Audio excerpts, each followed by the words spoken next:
신성원의 뉴스 브런치. 안녕하십니까. 아나운서 신성원입니다. 경북 예천에서 전우들과 함께 수해 실종자를 수색하던 도중 급류에 휩쓸려 끝내 사망한 해병대 최수근 상병. 지금 온 국민들이 고인의 순직에 애도를 표하고 있습니다. 특히 집중호우로 인한 실종자를 찾는 작업인데 구명조끼조차 입히지 않고 투입시켰다는 부분에서 지금 해병대는 큰 비판을 피할 수 없고요.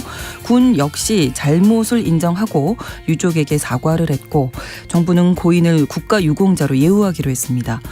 이번 장맛비에 가장 큰 인명피해를 낸 청주 오송 지하차도 침수 참사를 두고 천재가 아닌 인재라는 지적이 이어졌는데요. 고 최수근 상병의 죽음 역시 또 하나의 인재라는 부분이 정말 안타깝습니다. 첫 번째 뉴스픽에서 왜 이런 사건이 발생했는지 자세히 들여다보겠습니다. 오늘 브런치 초대석에서는 영화 베를린, 베테랑, 엑시트 등 여러 히트작을 내놓은 영화사 외유내강의 강혜정 대표 모셨습니다. 강혜정 대표는 우리 영화계를 이끌고 있는 대표적인 여성 영화인이기도 한데요. 이번에는 김혜수, 염정아라는 우리나라 대표 여배우들을 전면에 내세운 여성 서사의 영화 밀수를 제작해 곧 개봉을 앞두고 있습니다. 잠시 후 브런치 초대석에서 직접 만나보도록 하겠습니다. 7월 21일 금요일 신성원의 뉴스 브런치 문을 열겠습니다.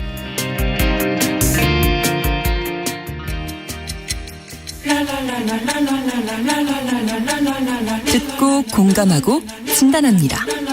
우리 사회를 바라보는 새로운 시선. 신성원의 뉴스 브런치 뉴스픽. 뉴스 브런치 청취자 여러분과 함께 소통하며 만들어갑니다. 실시간으로는 유튜브로 이 생방송 보실 수 있고요. 여러분의 의견도 기다립니다. 짧은 문자 50원, 긴 문자 100원이 드는 샵 9730, 우물정 9730번으로 문자 보내실 수 있고 라디오와 콩 앱으로도 많은 의견 보내주시기 바랍니다. 금요일에 뉴스픽 시작합니다. 오늘도 장유미 변호사 나오셨어요. 안녕하세요. 네, 안녕하세요. 이 시간에 함께하는 박다혜 기자의 개인 사정으로 오늘은 시사인 임지영 기자 수요일에 이어서 만납니다. 어서 오세요. 네, 안녕하세요. 네. 자, 이 첫 번째 뉴스픽 지난 19일 경북 예천 지역 수해 현장에서 실종자를 수색하던 중 순직한 그 최수근 상병 이야기 해볼 텐데 불과 20살의 일병이었고 지금은 상병으로 추대됐는데 일단 사고 경위를 먼저 좀 정리해 주실까요? 네, 이번 폭우로 경북 북부 지역에서만 사망자 24명이 나왔는데요. 네. 이 중에서 예천에서만 14명이 사망했습니다. 지난 18일부터 해병대 병사들이 그 집중호우로 실종된 주민을 찾기 위해서 수색 현장에 투입됐는데요. 네.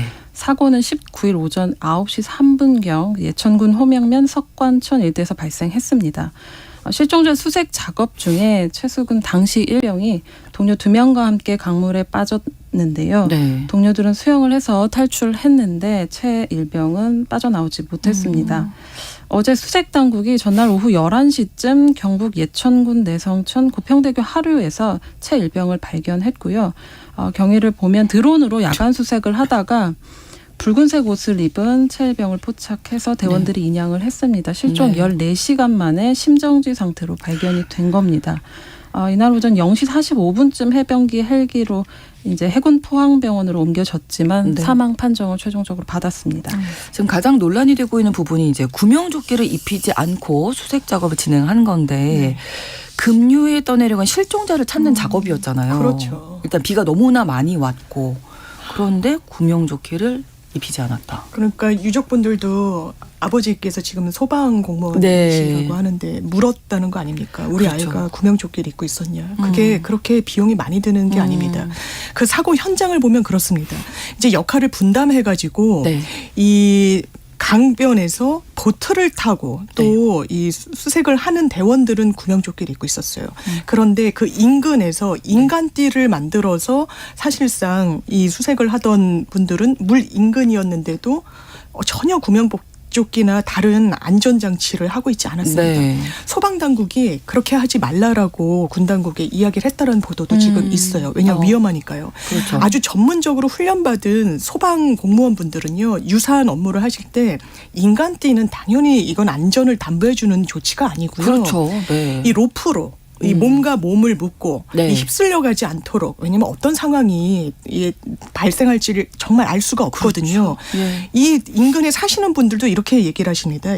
이 내성천이요. 네. 그냥 강이 아니라 모래강이라는 거예요. 아, 그래서 인근에서 있으면 푹푹 꺼진다는 거죠. 그래서 위험하다 계속 얘기를 하면서 네. 좀 불안한 시선으로 바라보고 있는데 아니 역시나 막 누군가가 사고가 달려오더니 발생한 119에 거죠. 빨리 신고 좀 해달라 네. 이랬다는 거예요. 그래서 3명이 물에 빠졌고 2명은 수영으로 나왔지만 이제 사망 사고가 발생한 거 아니겠습니까? 그렇죠. 기본적으로 해병대원들은요 전투부대입니다. 네. 안전을 수습하는데 전문성이 있다고 보기 어려워요. 여기에 투입된 병사들도 포병대대 소속이었다고 합니다. 네. 이렇게 대민 업무를 하는 필요성은 있겠지만 안전을 전혀 담보하지 못한 채 재해 현장에 내보내는 게 과연 맞느냐라는 근본적인 물음표부터 생기는 사안인 것 같습니다. 그리고 그 같은 일을 했던 육군 특전사는 발목까지 찬 물에도 그렇죠. 구명조끼를 입고 근데 그렇습니다. 해군은 그렇지 못했다. 그렇죠. 이게 비교가 되잖아요. 네, 왜냐하면 저도 이 영상을 봤는데요. 오송 지하차도 이제 물이 다 빠진 이후에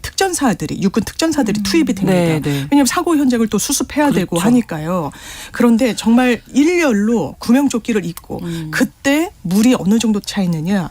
발목에 찰랑찰랑 거리는 정도예요. 그래서 차지 말아야 되는 게 아니라 그럼에도 불구하고 구명조끼는 장착을 해야 된다라는 겁니다.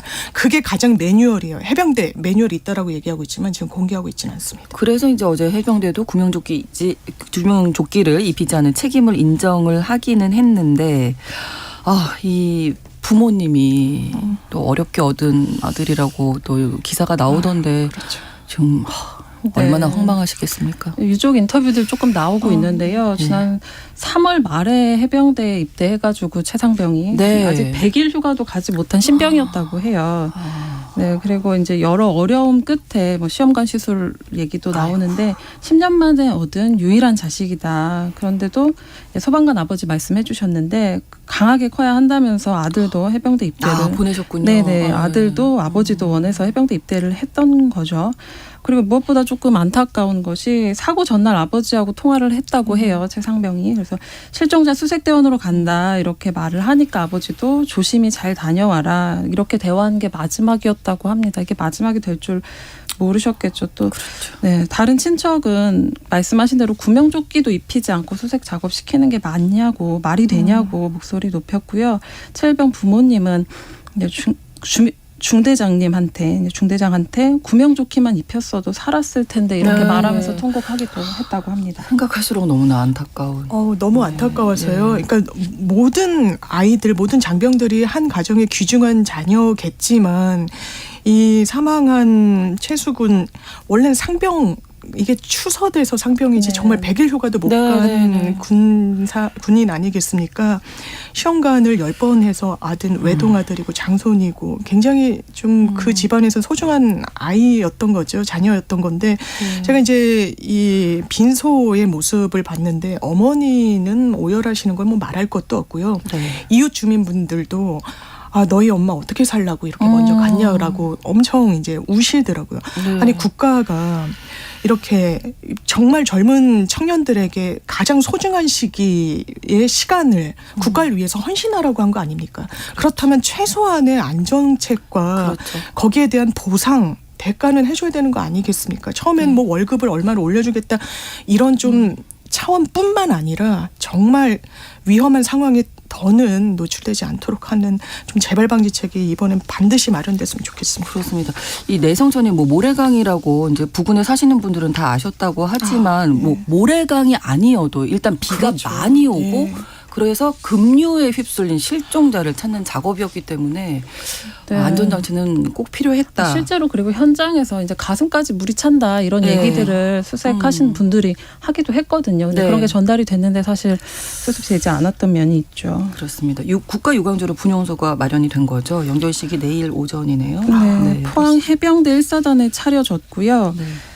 강당에 차려진 분향소에 이제 유가족들과 동료 해병대 장병들 발길이 이어졌습니다. 또 정부는 그 최수근 상병을 국가 유공자로 예우하겠다고 밝혔습니다. 윤석열 대통령도 순직과 관련해서 애도의 표현을 하기도 했습니다. 네, 일단 해병대가 해당 사건 관련해서 수사를 한다고 밝혔고 정부도 철저하게 조사하겠다라고 했는데 자 그러면 책임을 누구에게 어떻게 물을 수 있습니까? 그러니까 이게 누가 어떤 사유로 현장에 이 군인들을 내보내면서 안전장치를 제대로 취하지 않았는지에 대한 조사가 1차적으로 이루어져야 되고요. 네. 보도에 나오는 것처럼 그렇다면 소방 전문가들이나 아니면 안전과 관련해서 담당하시는 분들이 이렇게 구조작업을 하는 건 위험하다라고 실제로 부대에 통보를 어느 선까지 했는지 그러면 네. 그걸 인지하고서라도 지금 이 작업을 강행한 건지 만약에 인지하고 강행을 했다면요. 이건 업무상 과실치사상의 죄를 벗어나기는 어려울 겁니다.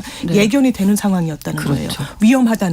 위험하다는 건 특히나 재난을 복구하는 상황에서는 사망이나 사고가 있을 거라는 걸 예측했다라는 겁니다. 이런 법적 평가를 받으면 거기에 대한 책임을 지우는 거거든요. 업무상 과실치사상으로. 네. 그러면 이 부분에 대한 수사가 철두철미하게 이루어져야 될 것 같습니다. 네.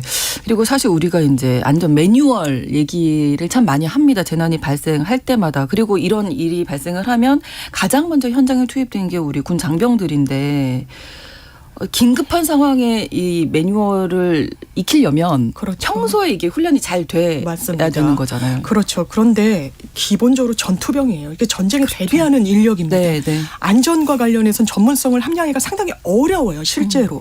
그렇다면 어느 선까지 대민 업무를 할 것인지 네. 복구하고 이제 매몰된 곳을 다 이제 치우고 하는 건 당연히 할 수 있겠지만 네. 이렇게 위험한 상황에 급류에 휩쓸려갈 상황에 군인들을 노출하는 게 과연 맞느냐라는 근본적인 의문점도 제기됩니다. 네, 좀 평소에 숙지하고 훈련하고 긴급한 상황에는 정신이 없으니까 뭐 그렇습니다. 따질 수가 없잖아요. 예. 그러니까 다동적으로 나오도록 이렇게 돼야 되는 건데 네. 이 매뉴얼 어떻게 보십니까? 근데 비 피해 같은 거나 이제 비 피해를 비롯해서 눈 오거나 이렇게 네, 돼도 네. 일단 군인들 동원해서 맞아요. 이렇게 그렇죠. 일종의 삽질을 네. 하게 시키기도 폭설 하고 뭐 때도. 이런데 네. 사실은 지금 안전 매뉴얼에 대해서 제대로 이렇게 얘기가 나오지 않고 있는 것이 그 현장에서 어떤 현장을 지휘하는 지휘관이 어떤 그 자의적으로 판단하거나 이런 영역이 훨씬 더 많았던 것으로 보여지거든요. 네. 이런 것들도 좀 준비를 해야 될 것 같습니다. 그렇습니다. 그리고 지난 이 장맛비에 가장 많은 인명 피해를 입은 곳이 이제 저희도 이야기 나눴던 충북 청주의 오송 지하차도였는데 경찰 수사가 진행 중인 거죠. 이 배수 펌프를 또 집중적으로 살펴봤다고요.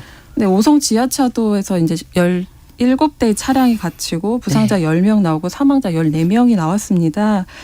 이 현장에 정밀 합동 감식이 진행됐는데요. 경찰하고 국립과학수사연구원 같은 유관기관 관계자가 참여했습니다. 네.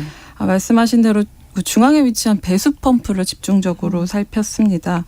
앞서서 충북도는 그 갑자기 들이닥친 강물에 배전실이 물에 잠기면서 배수 펌프가 작동하지 않아서 이런 일이 발생했다 이렇게 해명한 바가 있거든요. 네. 이 지하차도에는 1분당 12톤의 물을 뺄 수 있는 펌프가 4대 설치돼 있다고 해요. 네, 감식을 통해서 장비 작동 여부, 뭐 관리 상태 이런 것들을 확인할 방침입니다. 네. 그리고 또 미호강 제방에 대한 점검도 있습니다. 이제 미호강 제방이 무너지면서 그 강물이 물이 넘쳐서 네. 이 여기까지 온 거잖아요. 그 합동 감식도 이어졌는데요. 네. 이번 제방에 대한 감식은 17일에 이어서 두 번째입니다. 사고 당시 상황 살짝 말씀드리면 네. 7월 15일 오전 8시 40분쯤에 그 미호천교 재가설 공사 현장 임시 제방이 무너졌거든요. 그 위치가 지하차도에서 직선거리로 약 600m입니다. 그런데 2, 3분 만에 6만 톤 정도의 하천수가 지하차도를 덮은 거죠. 네. 네, 그래서 지하차도와 그 무너진 제방의 시공 상태가 어땠는지 확인하기 위해서 네. 3차원 스캐너를 투입했다고 하는데요. 이걸 촬영해서 시설물을 입체적으로 재구성하고 설계도 하고 비교해서 문제가 없는지 설계도대로 됐는지 네. 네, 이런 걸 검토할 방침입니다. 네. 인재란 비판이 높잖아요. 그렇죠. 사고 원인을 좀 규명하려는 방침입니다. 제가 조금 덧붙인다면요. 네네. 이게 왜 의미가 있냐면 그러니까 초량 지하차도에서 네, 부산에서 부산에서. 3년 전에 네. 많은 분들이 그때도 돌아가셨어요. 네. 이게 이제 판결이 나오고 있는데 관련된 공무원들이 실형 선고받고 뭐 다 그랬습니다. 집행유예나 벌금형 여러 명이 이제 형사처벌을 받았는데 네.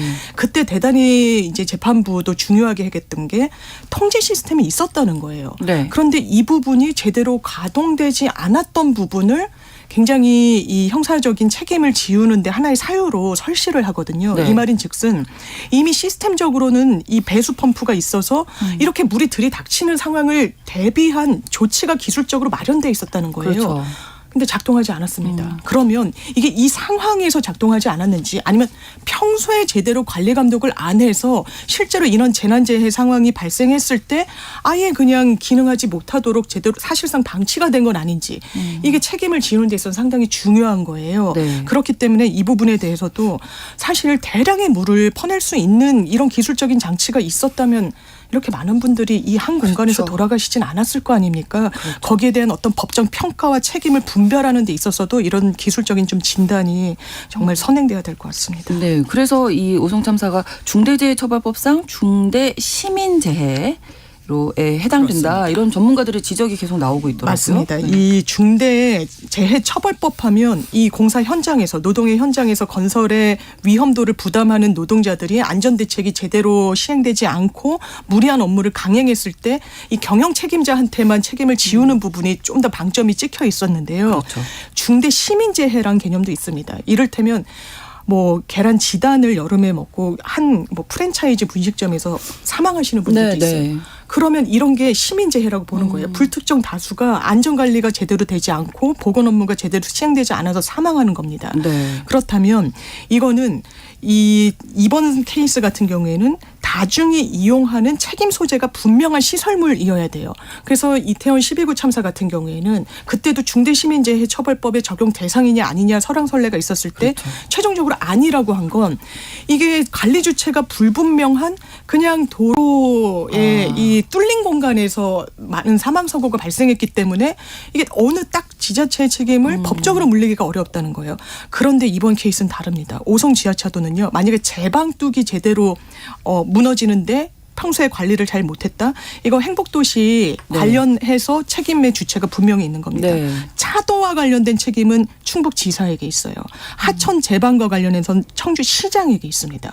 그렇기 때문에 원인 진단을 정확히 하면 네. 이 부분에 대해서 첫 1호 중대시민재해 처벌법으로 의율할 수 있겠다라는 전망이 나오고 있습니다. 네. 그런데 이 와중에 이 김영환 충북지사가 이 사고를 두고 발언이 또 논란이 되고 있어서 상당히 너무 안타깝습니다. 실언이 네. 있었죠. 네. 예. 네, 현장 상황이 파악이 좀 늦어져가지고 보고 체계 문제 있는 거 아니냐 이런 얘기들 나왔을 때 김영환 지사가 아쉬움은 있지만 일찍 왔다고 상황이 바뀔 게 없다 이렇게 얘기를 했어요. 네. 그래서 어쨌든 책임자로서 비판을 많이 받고 있는 부분입니다. 이거는 실언을 넘어서 거의 망언이라고 볼 수밖에 없는데요. 이게 장례식장에서 기자들에 대해서 책임에 대해서 어떻게 느끼냐는 질문에 답을 한 겁니다. 이게 시시각각 분초를 다투는 사안이었기 때문에 내가 현장에 일찍 갔다고 해서 수습할 수 있는 상황은 아니었다는 취지로 이야기를 해요. 충북도지사가 그 상황에서 뭐 하고 있었냐고 많은 시민들, 유가족분들이 묻고 계십니다. 왜? 권한이 그만큼 많이 부여가 되면요. 거기에 대한 책임도 커지는 거예요. 네. 한 지자체장이 그러시더라고요. 홍수나 이런 거는 매년 되풀이되기 때문에 미리 시뮬레이션을 한다는 거예요. 만약에 비가 이 지역에서 많이 내려오면 우회로를 어떤 식으로 조치를 하고 시민들에게는 어떻게 안전을 하고 문자로는 어떻게 공지를 한다. 네. 어디를 통제한다라는 건 미리 다 계획을 수립한다라는 겁니다. 그게 정상국가입니다. 이게 내가 안 갔더라도 사고 수습을 하는데 뭐 더 플러스가 되지 않았을 거라는 건 정말 선출직 공무원으로서는요. 그리고 세금으로 녹을 먹는 분으로서는요. 네. 할 수 있는 말이 아니고 유가족분들의 상처에 정말 더 깊은 생채기를 냈다라는 생각이 듭니다. 사후에 그렇게 뭐 본인이 가도 달라질 게 없다고 할 것이 아니라 사실은 그런 일이 일어나지 않도록 미리 맞습니다. 말씀하신 대로 예방을 네, 했어야죠. 계획을 네. 세웠었어야죠. 아까 말씀해 주신 게 이제 공평제 이 지하 차도에 대해서는 충북지사가 맞습니다. 책임이 있다. 그렇습니다. 되게 법적으로 돼 있으니까 관리 주체니까. 네네. 매년 뭐 장마 있고 특히 뭐 올해는 7월 내내 비 올 것이다. 뭐 이런 예보도 봄에 나왔었고요. 그래서 좀 예견된 비가 아니었나 이런 생각도 드는데 앞으로는 정말 이게 반복돼서는 맞습니다. 안 되겠죠. 왜냐하면 대통령께서도 지난해에도 수해로 많은 분들이 돌아가셨거든요. 그렇죠. 그때 사실상 대통령의 첫 공식 사과가 그때 나왔었어요.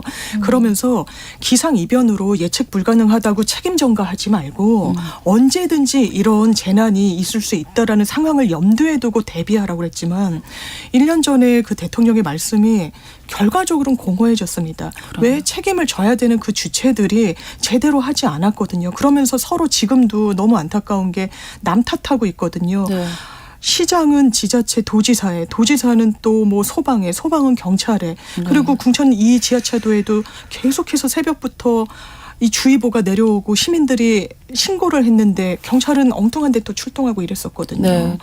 이런 거는 정말 그냥 자연재해가 아니라 인재, 관재라는 말이 그래서 나옵니다. 네, 기후 변화로 이제 폭우나 이런 것들이 좀 강해지고 있고 공통된 예측이 사실 기후학자들은 그렇잖아요. 비가 많이 내리던 지역에 비가 더 많이 내리고 가뭄이 그렇죠. 있던 지역은 더 가물 것이다 이렇게 얘기를 해서 사실은 이제 이런 사건들, 이런 뭐 재난이나 이런 것들을 미리 예방하고 이러는데 사실은 조금 더 어려운 요소가 있는 것은 사실이지만. 그렇지만 이번에 많은 사망자가 발생한 그 지역이나 뭐 추가적으로 사망자가 나온 그것들을 보면 사실은 정말 인재였고 막을 수 있는 것들인 경우가 많거든요. 그러니까 이렇게 어쩔 수 없는 거였다고 말하기에는 그 책임 요소나 이런 것들을 따져볼 부분이 많이 있는 것 같습니다. 그렇습니다.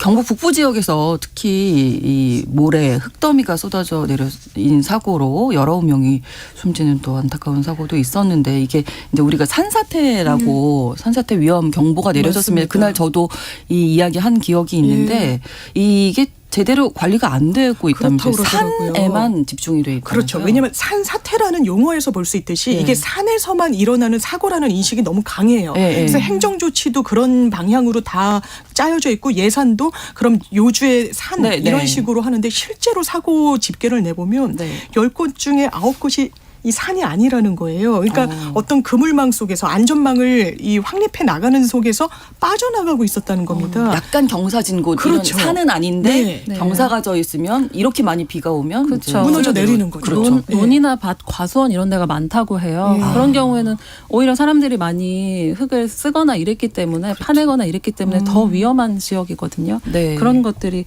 이렇게 산이 아니라는 이유로 이제 제외되고 있었던 거죠. 네, 그러니까 뭔가 사람들이 많이 손을 댄 곳이 그런 것 같습니다. 그래서 자연적으로 놔뒀으면 좀 나무가 막아줬을 텐데 뭐 이런 생각도 많이 하게 되고요.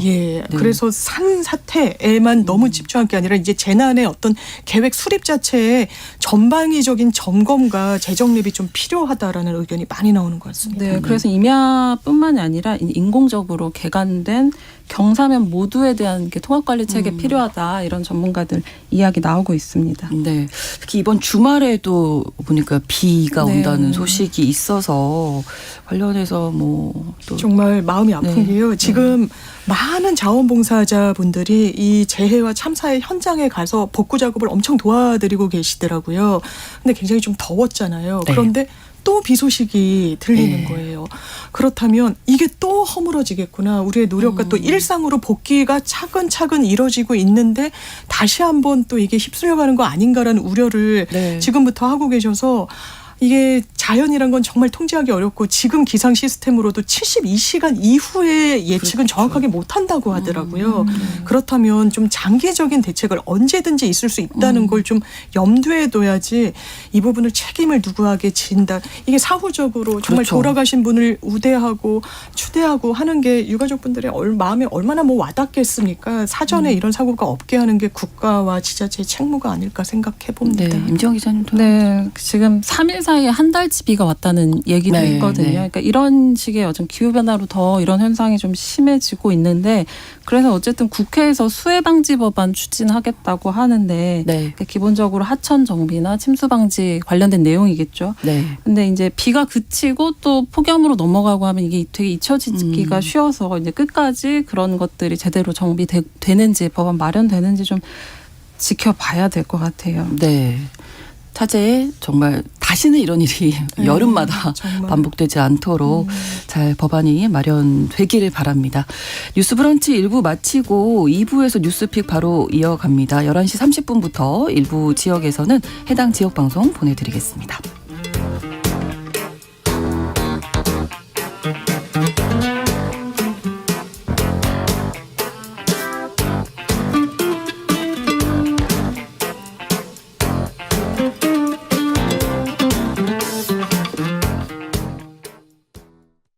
지금 시각은 11시 30분입니다. KBS 여러분은 지금 KBS 1라디오 신성원의 뉴스 브런치를 함께하고 계십니다. 두 번째 뉴스픽은 수족관의 돌고래 이야기 나눠보려고 하는데요. 돌고래 하면 뭐 이름만 들어도 아이들이 너무 좋아하잖아요. 친숙하고 귀엽게 느껴지는 동물인데 그래서 뭐 수족관에 놀러 가거나 돌고래 쇼 보고 싶어 하는 분들도 많으실 텐데요. 그런데 지난 6월에 거제 시월드에서 사육하던 돌고래 한 마리가 폐사한 일이 뒤늦게 알려졌습니다. 이 거제 시월드라는 곳이 돌고래 벨루가 체험을 하는 곳인데 이 내용 어떻게 된 건지 좀 임지영 기자님 정리해 주실까요? 네, 돌고래 체험 시설입니다. 거제 시월드는요. 그래서 네. 돌고래 만지기 또 악수하기, 먹이 주기 같은 함께 수영하기도 있다고 소개는 돼 있는데요. 그런 형태로 체험하고 교육 프로그램을 즐길 수 있는 그런 시설입니다. 근데 네. 해양 환경 단체죠. 핫핑크 돌핀스에 따르면 이 사업장에서 사육하던 큰 돌고래 이름이 에이프릴이에요. 에이프릴이 지난달 21일에 폐사한 것으로 파악이 됐습니다. 2014년에 여기가 개장을 했는데 그 네. 이래 11번째 죽음입니다. 네, 여기가 벨루가 그러니까 흰 고래 4마리, 큰 돌고래 16마리로 이제 시작을 했는데 네. 9년 만에 절반 이상 폐사했다고 해요. 네, 추정되는 나이는 15, 16살인데 네. 야생 돌고래 평균 수명이 30에서 40년이거든요. 절반이거나 그에 그러네요. 못 미쳤다고 볼 수 있습니다. 이유는 네, 이게 너무 극심한 스트레스에 노출이 된다는 거예요. 그렇죠. 이 해당 이제 수족관이라고 해야 되나? 그러니까 연중 무휴로 막 운영을 하기도 하고요. 네. 지금 말씀 주신 대로 직접 체험하기라는 걸로 굉장히 돌고래가 본인 자연과는 완전히 거리가 먼 인위적인 환경에 네. 이 사람의 체온이 또 동물보다 더 높다라고 하잖아요. 근데 직접 만지기 체험, 같이 수영하기, 네. 뭐 먹이 주기 이러면은 굉장히 그리고 돌고래 쇼를 하기도 그렇죠. 하고요. 네. 그러니까 원래 자연 상태에서 누릴 수 있는 수명의 절반도 못 누리는 거고요. 기사를 찾아봤더니 또 새끼를 낳고 막 이러는 경우들이 있는데 죽은 새끼를 낳기도 하고요.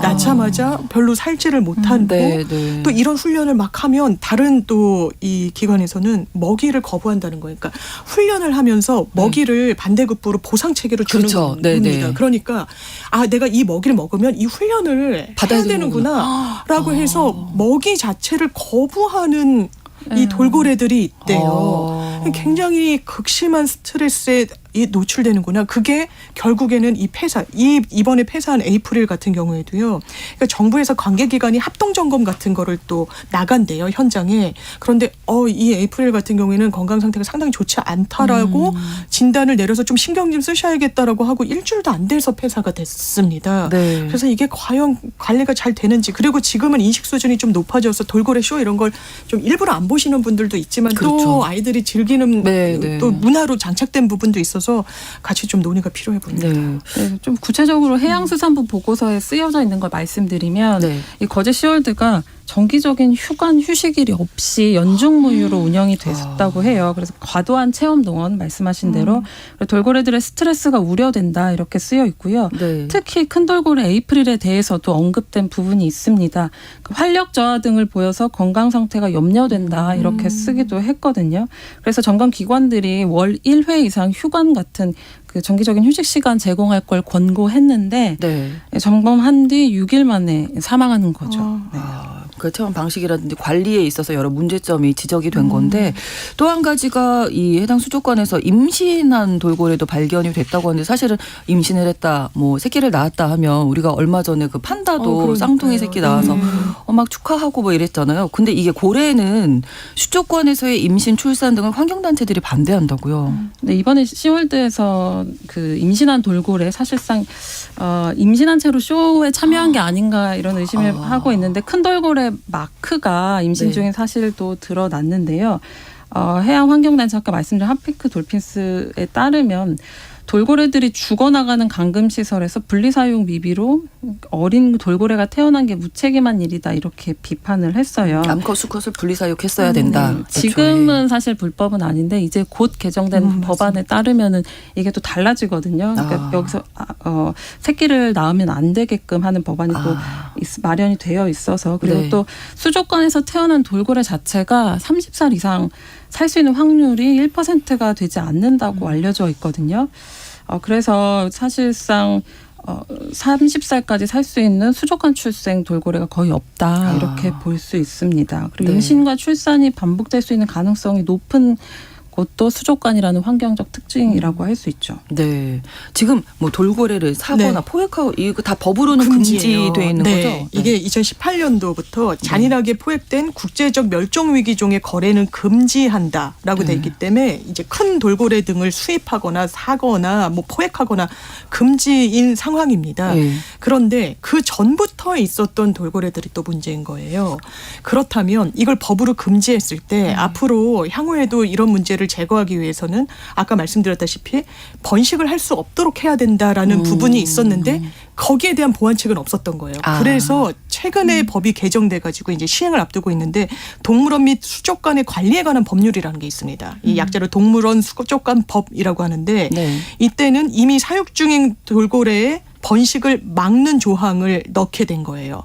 그리고 이제 방류하는 경우들이 있었는데요. 그것도 어떻게 된 거냐면요. 계속 소송을 했던 겁니다. 이거 불법 포획이다라고 해서 기소를 하고 막 이랬어요. 재판에 형사처벌을 두는데 이게 몰수 처분이 내려진 거예요. 돌고래. 왜냐하면 범죄에 이용된 네. 거잖아요. 돌고래가요.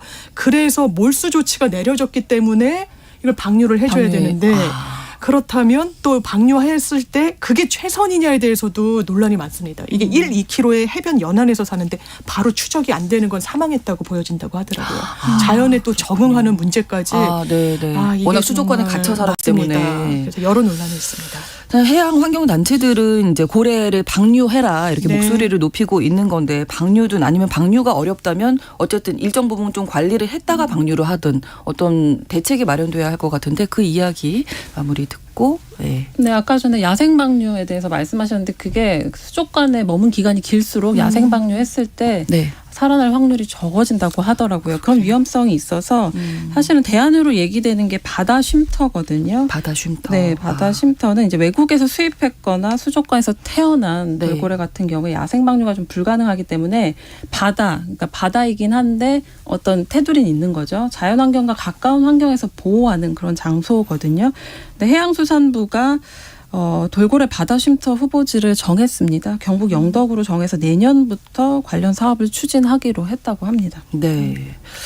어떤 대책이 좀 법이 마련되면 잘 될까요? 예, 일단 번식을 막아야 되는 부분이 있고요. 네. 또 실무적으로는 이게 예전부터 있었기 때문에 시효 때문에 이게 공소시효라는 게 있잖아요. 처벌의 필요성이 있는데도 네, 아예 네. 처벌을 못한 케이스들도 많았다고 하더라고요. 그렇군요. 그래서 이제 포획은 절대로 범죄라는 거, 더 거기에 부족했던 이 번식 금지까지 시행이 돼야 법적으로는 그나마 좀 미비책이 보완되는 방향으로 나아가게 됐던 것 같습니다. 네, 그리고 돌고래 귀엽다고만 생각했는데 그렇죠. 그 뒤에 이런 그림자가 있었다는 걸 오늘 또 알게 된 것 같습니다. 너무나 가슴 아프네요. 네. 예. 오늘 금요일에 뉴스픽 마무리하겠습니다. 시사인 임지영 기자, 장유미 변호사 두 분과 함께했습니다. 고맙습니다. 감사합니다. 감사합니다. 신성원의 뉴스 브런치는 여러분과 함께합니다. 짧은 문자 50원, 긴 문자 100원이들은 샵 9730, 무료인 콩앱과 일라디오 유튜브를 통해 참여해주세요.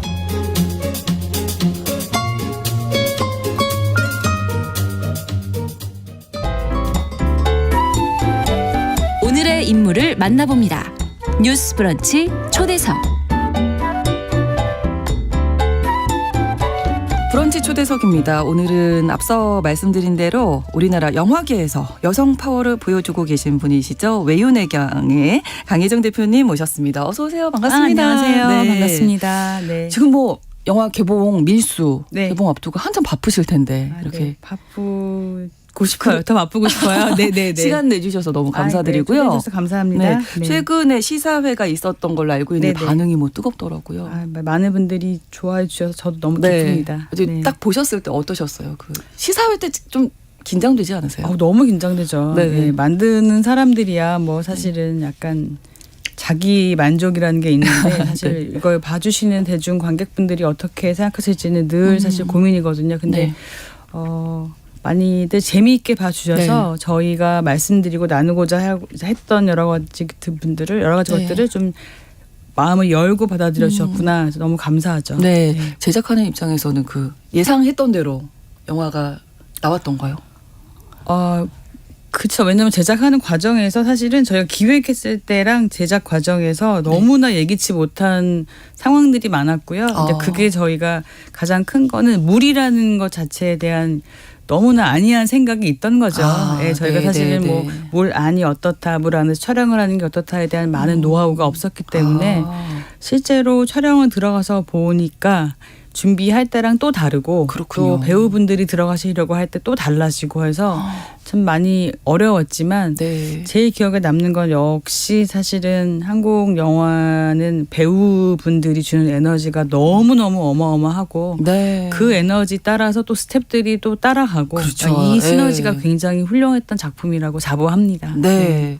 영화 밀수를 지금 이제 잠깐 소개를 드리면 1970년대를 배경으로 김혜수, 염정아 두 배우가 해녀로 나오시는 분이 그래서 물 얘기를 하신 거고 해외에서 상자 속에 물건을 담아서 바다에 던지면 이거 다 말씀드려도 돼요? 이렇게. 네, 그럼요. 네네네. 해녀들이 건져내는 밀수에 대한 이야기를 담고 있는데 물 안에서 촬영이 그럼 정말 상당히 많았죠. 네, 거의 대부분. 그러니까 물 밖과 물 안이 사실 있는데 물 안에서 일어나는 것들이 사실 한국 영화에서는 사실 보기 드문 장면이었기 때문에 그것을 구현하기 위해서 감독님도 그리고 배우분들도 굉장히 많이 애를 쓰셨고 그게 어떻게 드러나느냐가 이 영화가 기존의 다른 한국 영화들에서 보여줬던 영화들과 좀 다른 관점이 되겠다라는 거에 처음부터 의기투합을 해서 시작을 하게 된 거였죠. 네, 수중 장비도 그럼요. 네. 그러니까 일단은 수중 촬영을 하셨던 이제 전문적인 카메라맨 분들도 영화 쪽에서 굉장히 좀 많지 않았던 상황이고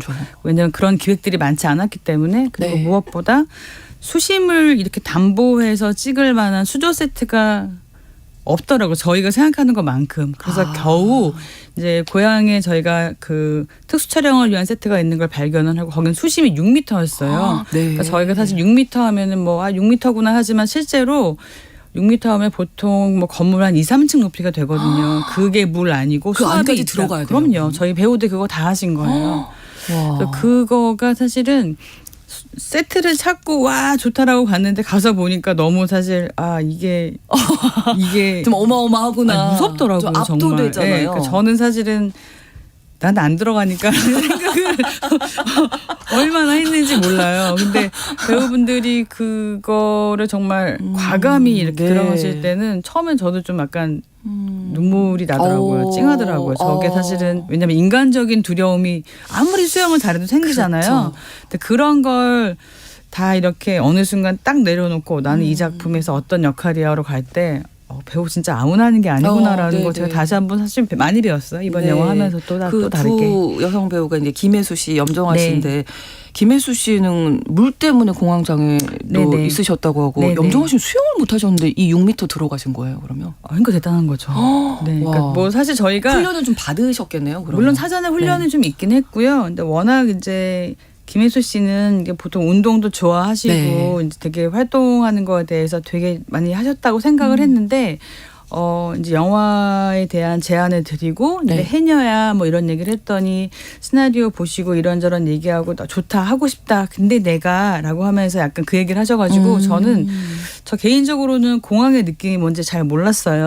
그런데 언제 그걸 느꼈냐면 이제 감독님하고 이제 기획회의 굉장히 편하게 아주 캐주얼한 회의를 하다가 이제 감독님이 어떤 영상 자료를 바닷속 자료를 보여줬는데 이렇게 딱 바닷속 장면을 유튜브에 있는 화면을 보는 순간 이렇게 자연스럽게 낯빛이 싹 바뀌더라고요. 본능적으로. 저는 그래서 왜 그러지라고 했는데 그때 딱 자기가 나 지금 조금 보자마자 조금 힘들다. 약간 좀 힘들다라고 얘기를 하시면서 그 순간 저희가 어떡하지라는 고민을 했죠. 왜냐면 그렇죠. 이 배우들 아니면 다른 배우는 생각한 적이 없기 때문에. 근데 그때 혜수 씨가 했던 말 중에 굉장히 저는 충격적일 만큼 고마웠던 건 괜찮아 자기야. 나 공항 이것도 약 먹으면서라도 난 꼭 하고 싶어. 공황장애를 이렇게 그 순간을 넘기는 약들이 좀 있었나 봐요. 그래서 그때 좀 되게 가슴이 진짜 뻐근하더라고요. 이 배우는 이렇게까지 하려고 하는구나. 보통 이제 그럼에도 나 불구하고. 이래서 못할 것 같아라고 할 때가 많거든요. 그래서 그때 되게 정신 차리고 제대로 준비해야겠다라는 생각을 되게 많이 했고 지금도 약간 눈물이 그때 생각나는데. 네네 그러네요. 그리고 정아 씨는 아무런 반응 없이 전 수영 못하지만 할 거예요라고 너무 괜찮아요. 언니도 염정아 씨 오신 줄 알았어요.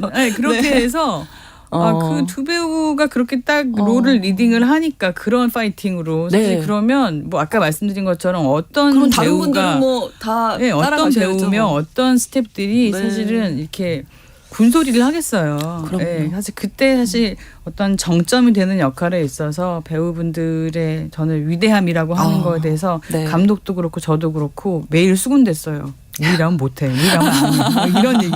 안 하지 못하지. 막 이런 느낌 있잖아요. 그래서 지금도 사실 그 순간이 저는 뭐 어떻게 보면 가장 처음 출발이자 이 영화의 매력을 만드는 가장 큰 핵심이 아니었나라고 생각합니다. 네. 그동안 사실 또 이렇게 여성 중심의 영화가 우리 한국 영화 중에 그렇게 많지 않았거든요. 네네. 뭐 말씀들 많이 그렇게 해주죠. 저도 제작을 하는 입장에서 근데 이제 뭐 제작을 하는 또는 연출을 하는 감독님들과 작품을 이야기할 때 꼭 여자야 남자야라기보다는 우리가 어떤 이야기를 하고 싶냐라고 할 때 보통 좋은 의미로 표현하자면 사건 사고의 핵심에 남자분들이 훨씬 많았던 것 같아요. 그래서 특히 뭐 외유내강처럼 이렇게 좀 굵직굵직한 사건들을 다루는 이야기들을 하다 보니 남자분들이 주로 많은 활약을 하는 활동을 하는 영화들을 만들게 되지 않았나라는 생각이 들고 사실 이 이야기도 뭐 꼭 여성 서사라기보다는 해녀가 밀수에 휘말렸다라고 하는 설정이 주는 매력이 있더라고요. 근데 사실 저희가 해남은 못 들어봤잖아요. 그렇죠. 그래서 이제 해녀라고 했을 때 당연히 이제 여배우들이 나올 거고 뭐 심지어는 저희가 보통 해녀하면 지금은 이제 해녀 하시는 분들께서 뭐 간단히 장비도 입으시고 고무수트도 입으시고 하잖아요. 근데 70년대라는 배경과 이걸 어떻게 어우러지게 할까 했을 때 우리 여배우분들이 또 한 번 대단한 건 보통 사실은 이렇게 어떤 룩으로 보여지느냐에 대해 굉장히 예민하잖아요. 근데 너무나 사실은 이렇게 그 해녀 복장들이 이런 복장이 어떨까요라고 했을 때 너무 좋다고 하셨어요. 그 시대를 너무 딱 보여준다. 그 저도 사실 아니 그래도 여배우인데 그쵸? 김혜수 씨고 염정아 씨고 뭐 드레스 입으시는 분들이잖아요. 그분들은 여신들이잖아요. 영화제 여신들이고 뽑히는 분들이신데 그분들이 괜찮아요라고 하셨을 때 세다.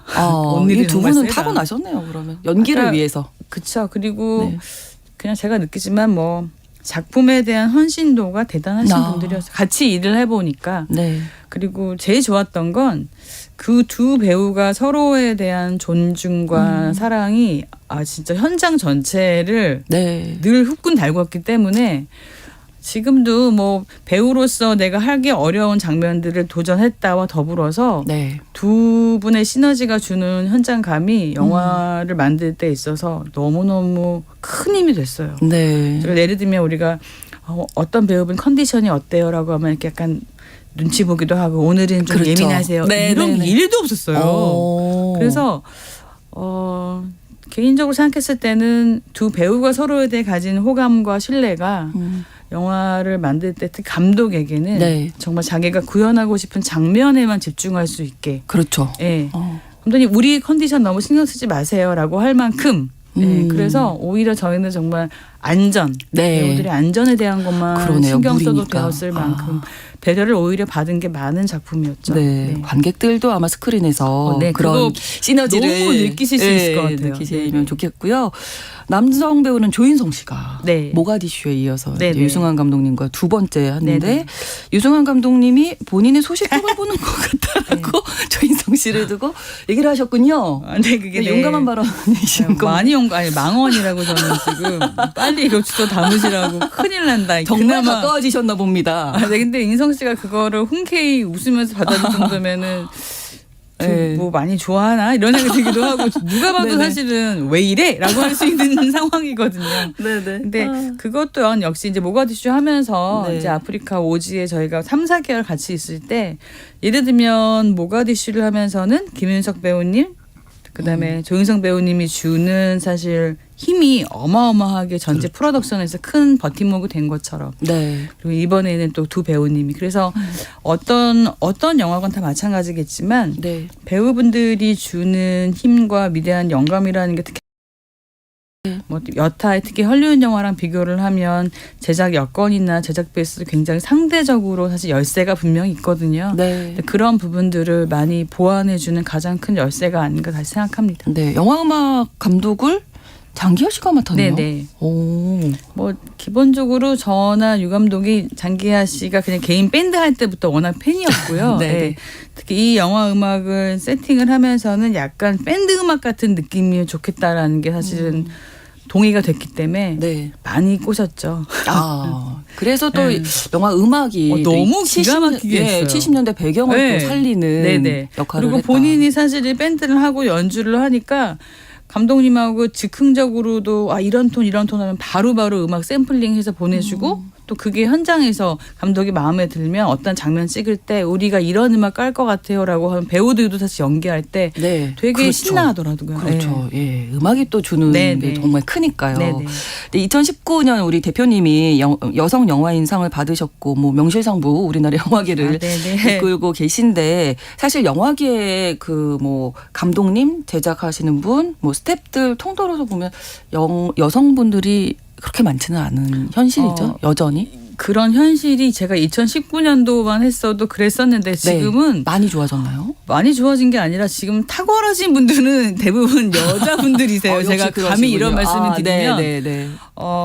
아마도 그것은 예전에는요. 이렇게 여자들이 뭐 어떤 분야에서건 이렇게 두드러지게 활동을 할 수 있을 만큼 물리적인 숫자가 적었기 때문에 더 네. 뭐 여성, 남성이라는 걸 꼭 가른다기보다는 네, 그래서 네. 이렇게 좀 더 보호받고 이렇게 존중받아야 되는 거다라는 게 있었지만 네. 특히 뭐 영화계는 지금 보면 거의 여자분들이 날아다니세요. 예, 그리고 네. 많은 분야에서는 오히려 여자 스태프들 또는 여자 뭐 이제 헤드 스태프들이 훨씬 더 많은 숫자를 차지하고 있는 분야도 많기 때문에 네. 그래서 이제는 뭐 예전 같은 그렇게 뭐 여성 남성에 대한 구별이 좀 무의미해질 정도로 네. 이쪽은 뭐 많이 활발하게 이제 활동하고 예. 계시고 그리고 근데 여전히 이제 아직까지도 왜냐면 이제 막 유입이 돼서 젊은 인력들은 굉장히 많은 편이고 네. 그리고 좀 이제 기존의 기성세대라고 할 수 있는 분들 그쪽에서 좀 숫자가 작죠. 네. 근데 이분들은 곧 이제 세대가 바뀌면서 뭐 여인천하가 곧 보이지 않을까. 뭐 제 이 예. 얘기는 뭐 남성분들을 폄하한다기보다는 그만큼 이쪽에서 많은 인정을 받고 그렇죠. 그다음에 이 일을 하고 싶다라고 하시는 재능 있는 분들의 유입들이 아주 활발히 이루어지고 있습니다. 네, 그래야 또 다양한 시각의 그럼요. 영화들이 네네. 많이 생기는 네네. 거니까요. 그리고 네. 뭐 아시겠지만 이런 엔터테인먼트 쪽은 남자나 여자냐라기보다는 네. 어떤 재능을 얼마만큼 가지고 있느냐 그리고 또 한 가지 내 재능을 완전히 인정받을 때까지 얼마나 인내할 수 있느냐 사실 그 두 가지가 가장 큰 뭐 밑거름이 된다고 네. 생각을 해요. 네, 지금 인내 말씀하시니까 네. 그동안 저희가 그 코로나 네네.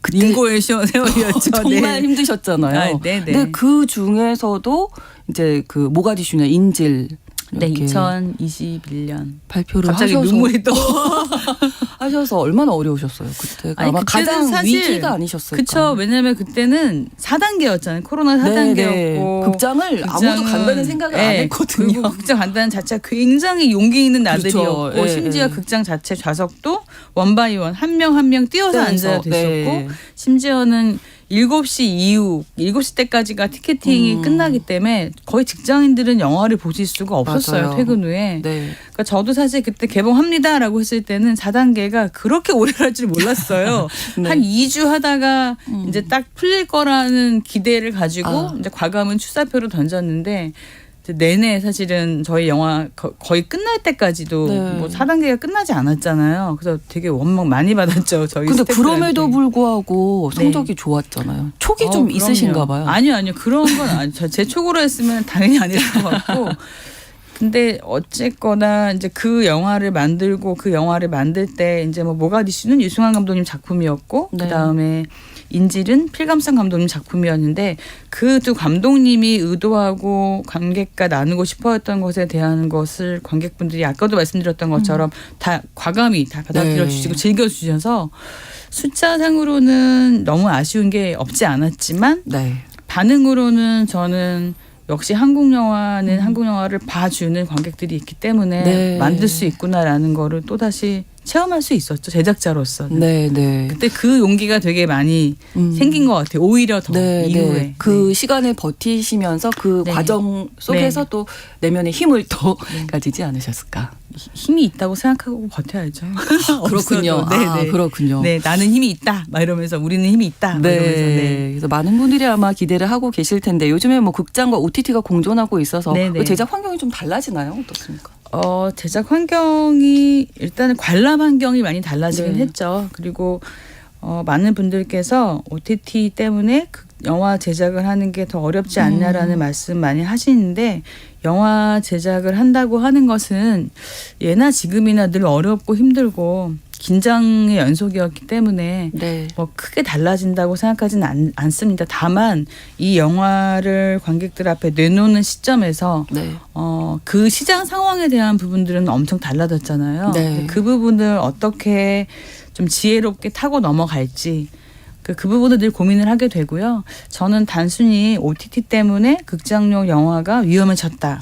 코로나 때문에 위험해졌다라고 근데 탓을 하기보다는 항상 제가 제 후배들하고 저희 회사 식구들하고 얘기를 할 때는 내가 만들려고 하는 영화가 어떤 영화냐, 어떻게 잘 만들 것이냐에 따라서 관객들은 한국 영화니까 안 봐, 한국 영화니까 봐라는 생각한다기보다는 가볼만 하다라면 충분히 영화관 가서 보신다라는 확신을 가진다라고 생각을 합니다. 영화 밀수도 그렇게 많이 기대를 하겠습니다. 네네. 오늘 외윤의 강의 강혜정 대표님과 말씀 나눴습니다. 고맙습니다. 감사합니다. 네. 뉴스 브런치 다음 주 월요일에 다시 인사드리겠습니다. 고맙습니다.